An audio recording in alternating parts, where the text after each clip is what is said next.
Hey guys, welcome back. I wanted to show you this that I have here. This is of course the Hulk sculpture. This is the original terracotta. And I wanted to take you through and show you some of the 3D prints I did. So starting here, this is the first scan and print I made of the Hulk. And unfortunately, if you look around, you'll see it broken in various places because I printed this very thinly because I didn't want to use a lot of the plastic. So it's extremely light but very flimsy, and it's broke already in several places. I dropped it on the floor. Not very durable, but I was very pleased with it because I've never seen a 3D sculpture like this that I've scanned down and printed. So for scale, you can tell right away the big difference. And this is the next one. When you pick this up, there's a whole lot more weight to it. It's a lot sturdier if you drop it on the floor. It's not going to get damaged.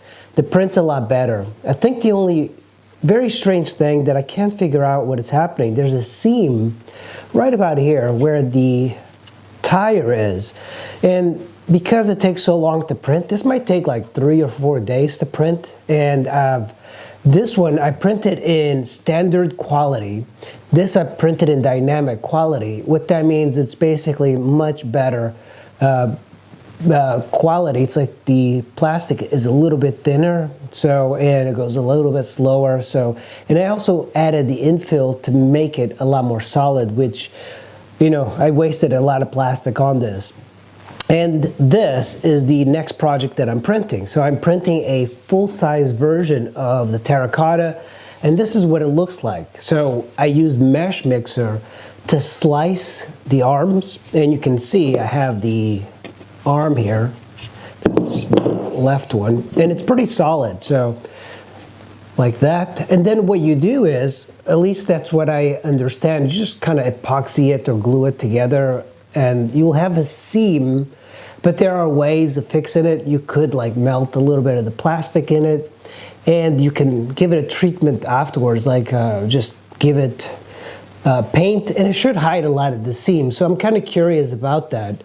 These take a while. I believe this took about a week to print.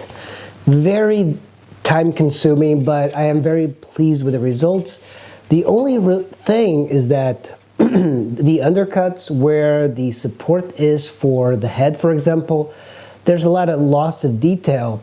But I believe when you have these undercuts in the 3D printer, you have to use mesh mixer to cut the head off and print it separately, and maybe like tilt it a different way, because all the undercuts seem to have less detail as it prints.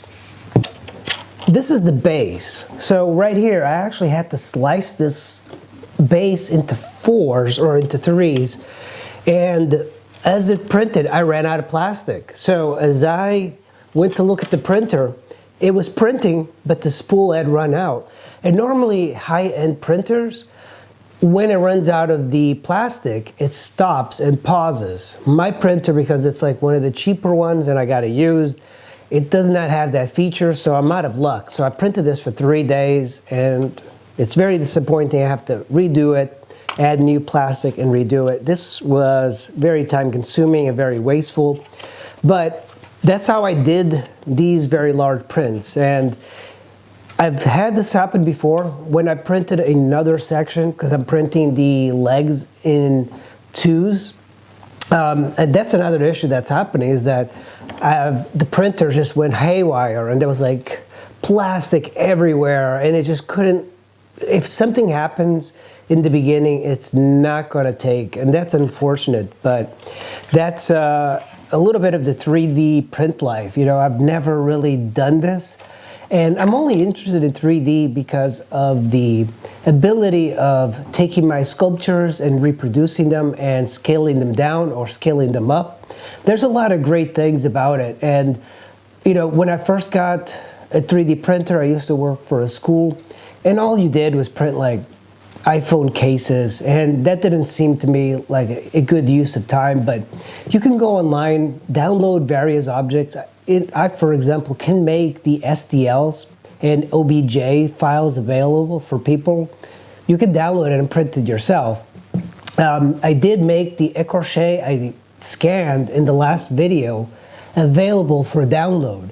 So you could like just take that and download it directly, and you have a great anatomy reference. And of course, this is the full terracotta version. You know, I really love terracotta.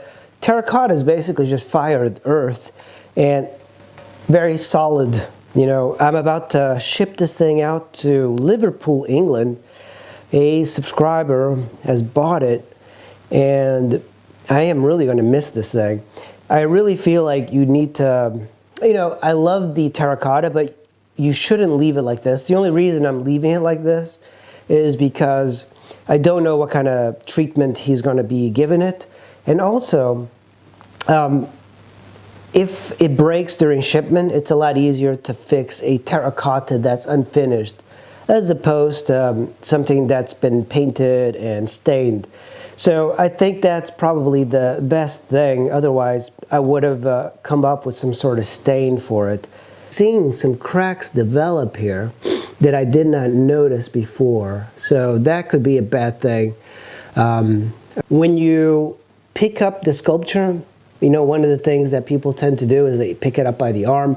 That puts a lot of stress right here. So you have to be very careful about picking up from the base and trying to even it out as much as possible, because there's a lot of weight to this arm. Well guys, that's pretty much what the whole process is looking like. I hope you enjoyed this video. Make sure you hit that like and subscribe, and I'll see you in the next video. Thanks for watching.